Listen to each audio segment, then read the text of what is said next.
Well, it's a great honor, of course, but it's not just me. This is the activity of a group of people who do the music, do the singing, do the staging, do the production. So I feel like I'm accepting it, not for myself, but for our team of people.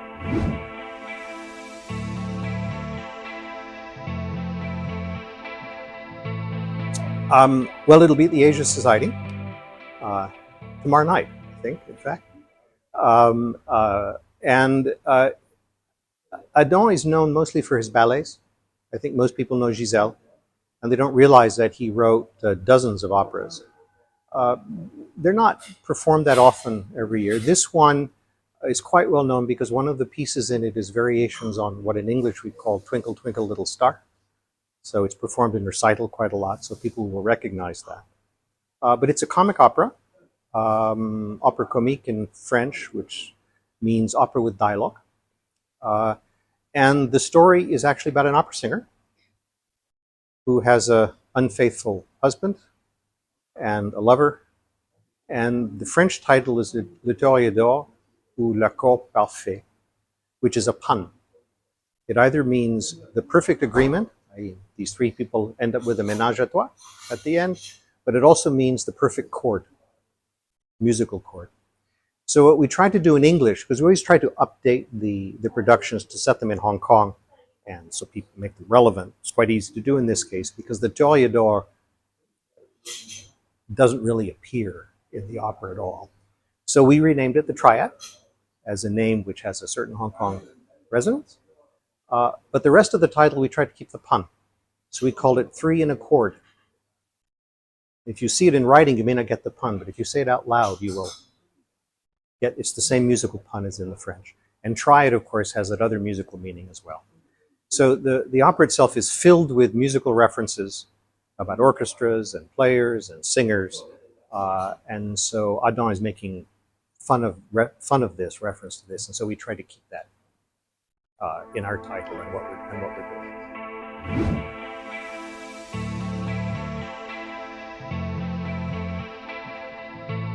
Well, this is our third.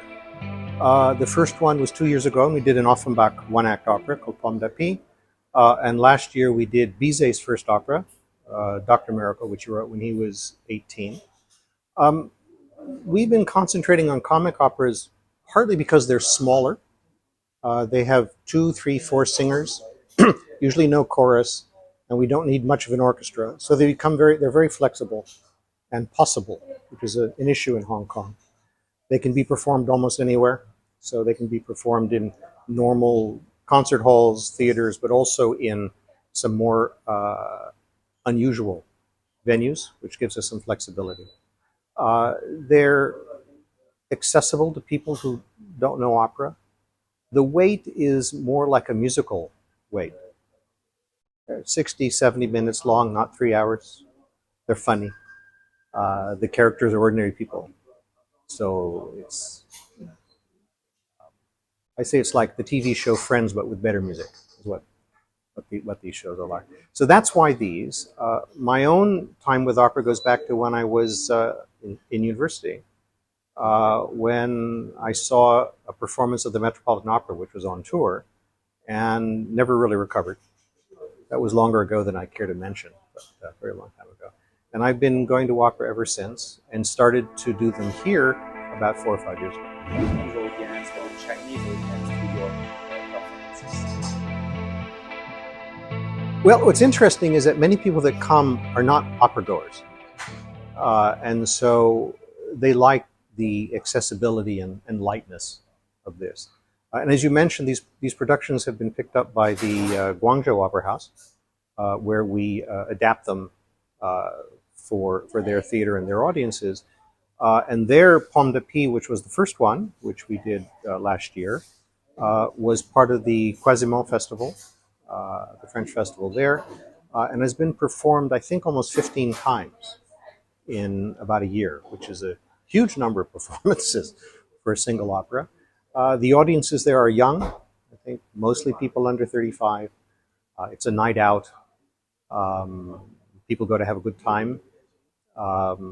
And so it seems to have hit a chord if you like. And the hope is, of course, that once people go to an Offenbach or go to a Bizet, or go to Adam, the next time they'll go hear Berlioz or Halévy or Massenet or one of the other composers.